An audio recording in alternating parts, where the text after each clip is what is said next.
উঠেন 8টায়, প্রাণীরা যদি আপনার থেকে আগে ঘুম থেকে উঠে, তাহলে আপনি প্রাণীর চেয়ে উত্তম কবি হলেন। আপনার অবশ্যই 5টার আগে উঠতে হবে। আপনি পৃথিবীর একজন সফল মানুষের নাম বলতে হবে নবী রাসূলদের পরেও, যারা এমনি দুনিয়ার দৃষ্টিতে সফল, এরা সূর্য ওঠার পরে ঘুম থেকে উঠেছে।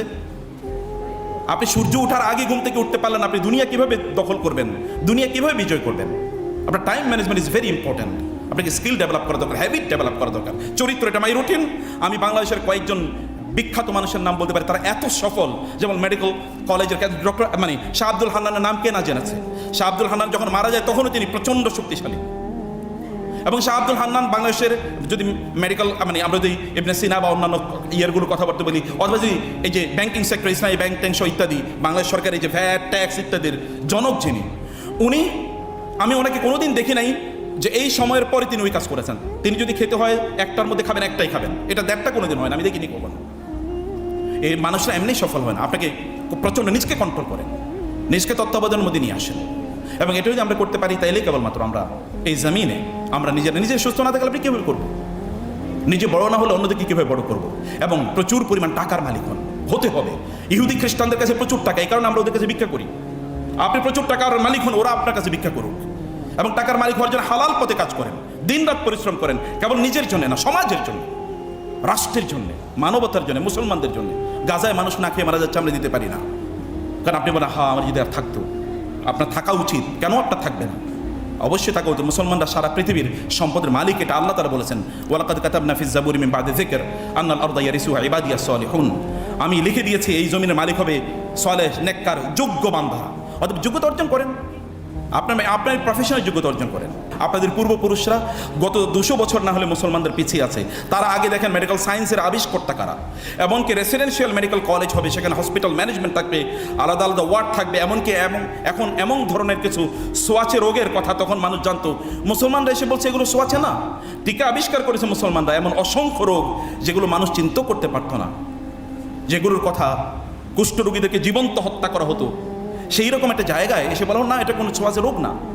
আপনার সেই রক্ত তো আপনাদের শরীরে প্রবাহিত, আপনারা কেন হবেন না?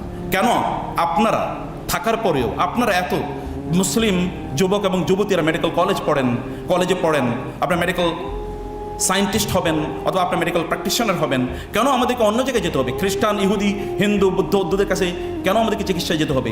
আপনি আপনার লেভেলে কেন শ্রেষ্ঠ হবেন? আপনার নবী তো কোনো একটা জায়গায় হি ওয়াজ সেকেন্ড টু নান। তিনি তো কোথাও কোনো ক্ষেত্রে তিনি সেকেন্ড ছিলেন না। তাহলে আপনাকে অবশ্যই ফার্স্ট হতে হবে, আপনাকে ফোকাস হতে হবে। আপনি অ্যাভারেজ মানুষ হওয়ার কোনো প্রয়োজন নেই। আপনার সময়ে আপনি কোথায় ব্যয় করেন? আপনার রাসূল কি করেছে?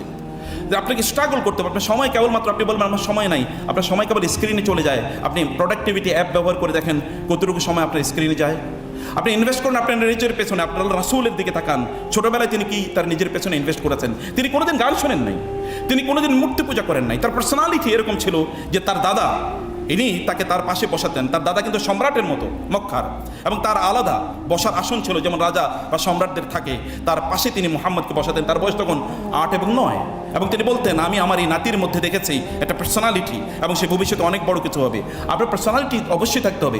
আপনি আরেকজনের গান কেন শুনবেন? আপনি কেন সেলিব্রিটি নিজে হবেন না? অন্য সেলিব্রিটির পেছনে কেন আপনি সময় ব্যয় করবেন? আপনি আরেকজনের পেছনে সময় ব্যয় করেন কেন? আপনার নিজের পেছনে সময় ব্যয় করুন। এভরিডে নতুন কিছু শেখেন। আপনি আপনার যেই ফিল্ড, এই ফিল্ডে আপনি প্রতিদিন নতুন কিছু শেখেন, নতুন কিছু শোনেন, নতুন কিছু পড়েন। আপনি আপনার প্রফেসরদের সাথে, আপনার সুপেরিয়র যারা আছেন অথবা আপনার যারা আপনার সুপারভাইজার যারা আছেন তাদের সাথে আপনি ওয়ার্ডে যান, দেখেন, নতুন কেস স্টাডি করেন। অনেক বেশি আপনার প্যারালাল আপনি 5 বছরের সিদ্ধান্ত নেন। আল্লাহর কসম প্রতিদিন আপনি 5 বছর কেবল একটা স্কিল যদি ডেভেলপ করেন, আপনার প্যারালাল বাংলাদেশে কাউকে খুঁজে পাওয়া যাবে না। আপনার রাসূল তো তাই করেছেন। তিনি মক্কায় 13 বছর তিনি আক্রান্ত ছিলেন, মদিনায় যাওয়ার পরে তিনি প্রেসিডেন্ট। 23 বছরের মাথায় এই পৃথিবীতে এমন বিপ্লব সাধন করেছেন আর একজনও নাই। অথচ ঈসা আলাইহিস সালাতু ওয়াস সালামের সাথে মাত্র 13 জন ডিসাইপল ছিল তার, এর মধ্যে একজন তাকে হত্যা করেছে বলে তারাই বিশ্বাস করে। আর আপনার রাসূলের 1.5 লক্ষ লোক তার সাথে হজ করেছে। এবং এত মানুষ তো সবচেয়ে বড় তখনই সফল যখন তার আশপাশে যারা আছে তাদেরকে তিনি তৈরি করেন। আপনার নবী কাদেরকে বানিয়েছেন? একটা আবু বকর এর এক্সাম্পলই গোটা পৃথিবীতে আছে, একটা ওমরের এক্সাম্পলই গোটা পৃথিবীতে আছে? নাই। এরকম প্যারালাল মানুষ আপনার আশপাশে যারা আছে তাদেরকে এরকম তৈরি করুন। এমন চারদিকে এমন মানুষ দিয়ে ভর্তি করে রাখেন যাদের নেগেটিভিটি চিন্তা চেতনা আছে, তাদের সাথে আপনি সময় ব্যয় করবেন না। আপনার পার্সোনালি মানুষ গ্রো করে একাকী, পার্সোনালি মানুষ গ্রো করে। আপনার নবীর অবস্থা দেখেন, তিনি একাকী, এমনকি যখন তিনি হালিমার গৃহে বড় হয়ে উঠছেন তখন অন্য বাচ্চারা খেলাধুলা করে, তিনি খেলাধুলা করেন না। তিনি গাছের নিচে গিয়ে বিশাল আকাশের দিকে তাকান, বিশাল এই মানে মরুভূমির দিকে তিনি তাকান। রাসূলুল্লাহ আপনার নবী, এবং তিনি হেরা গুহাতে গিয়ে তিনি সেখানে চিন্তা করেন এই সমাজ যা হচ্ছে তা ঠিক না। আপনি কোলাহলের মধ্যে কোনোদিনই আপনার নিজের থটটা, আপনার নিজের ইউনিকনেস এটা কোনোদিনই আপনি তৈরি করতে পারবেন না। আপনি রাতের অন্ধকারে তাহাজ্জুদে দাঁড়িয়ে যান, আপনার রবের সাথে কানেক্টিভিটি